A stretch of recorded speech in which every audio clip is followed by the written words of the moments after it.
যে পঞ্চহনা পাপটো কি বস্তু, তথাপিতো তাত আমি কিছুমান কথা ক'বলগীয়া আছে। কন্দনী পেখনি কলক্ষী মাজনী গৃহস্থৰ পঞ্চহিংসা সিজে ৰাতি দিনী, এহি দুখে গৃহবাসী স্বৰ্গ নাযায়, কৃষ্ণে অৰ্থে কৰি পুনৰ মুকুতি পায়। আমাৰ ঠাই সাৰোঁতেও পাপ লাগে, মছলা পিছোঁতেও পাপ লাগে, ৰন্ধন কৰোঁতেও পাপ লাগে, পানী আনোতেও পাপ লাগে। গতিকে এই পাপকেইটাৰ কাৰণে আমি বৈকুণ্ঠ দূৰৈৰ কথা, আমি স্বৰ্গও যাব নোৱাৰোঁ। সেইকাৰণে এটা সিদ্ধান্ত দিছে, জল পুষ্প ফল মূল খাদ্য দ্ৰব্য যত অন্ন আদি কৰি হবে কৃষ্ণত অৰ্পিব। আমি যিমানবিলাক অন্ন আমি খাওঁ সেইবিলাক কৃষ্ণত অৰ্পণ কৰি দিবলৈ কৈছে। আৰু তাৰ পিছতহে আমাৰ পাছৰখিনি খাবলৈ কৈছে। স্বামীকে প্ৰমুখ্য কৰি ঘৰৰ আলহী অতিথি সকলোকে কৃষ্ণ নামটো উচ্চাৰণ কৰি দিবলৈ কৈছে। হৰিনাম সূতাখন পাপ সোহাংগন ক্ষণেকতে দহি কৰে চন। হৰিনামে আমাক পাপ বিনাশ কৰে। গতিকে আমাৰ মানে খাদ্যত আমাৰ কি আছে? 7টা ধাতু। অন্নৰ পৰা ৰস, ৰসৰ পৰা তেজ, তেজৰ পৰা মেদ, মেদৰ পৰা মাংস, মাংসৰ পৰা মজ্জা, মজ্জাৰ পৰা অস্থি, অস্থিৰ পৰা শুক্ৰ। ঈশ্বৰৰ অৰ্পিত শুদ্ধ অন্ন খালে শুদ্ধ শুক্ৰ সৃষ্টি হ'ব, আৰু সেই শুদ্ধ শুক্ৰৰ পৰা শুদ্ধ সতী সন্তান জন্ম হ'ব। আৰু অখাদ্য খালে অঘাসু বকাসু এইবিলাক জন্ম হ'ব।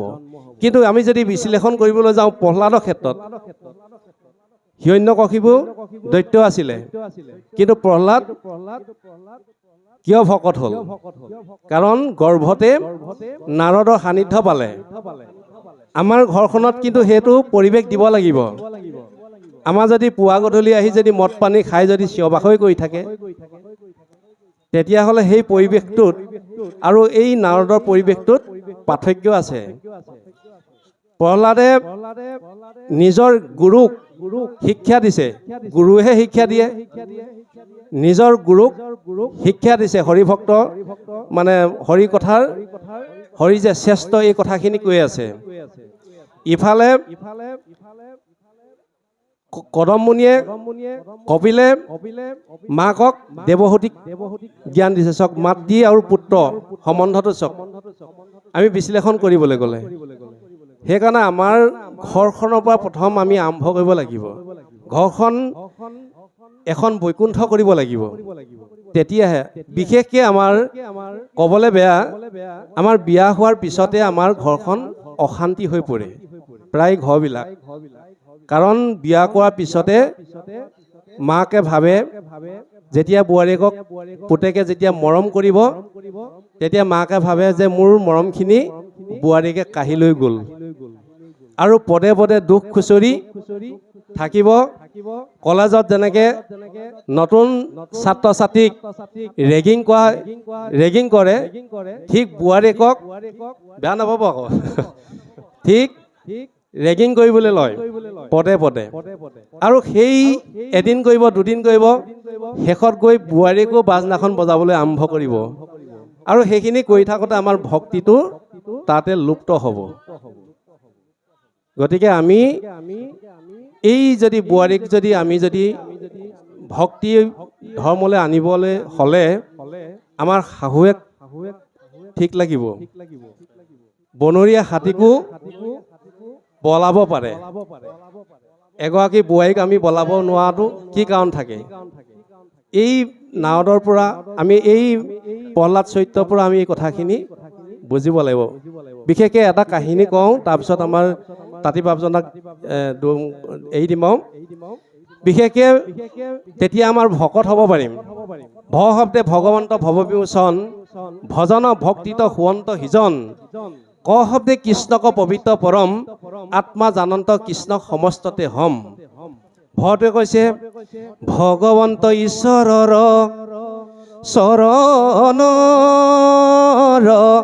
বিনে সংসাৰৰ কৰ্মে লিপ্ত নহয় যিজনে, ভগৱন্ত ঈশ্বৰৰ চৰণৰ বিনে সংসাৰৰ কৰ্মত কোনোদিন লিপ্ত নাথাকে। ভটে ক'লে।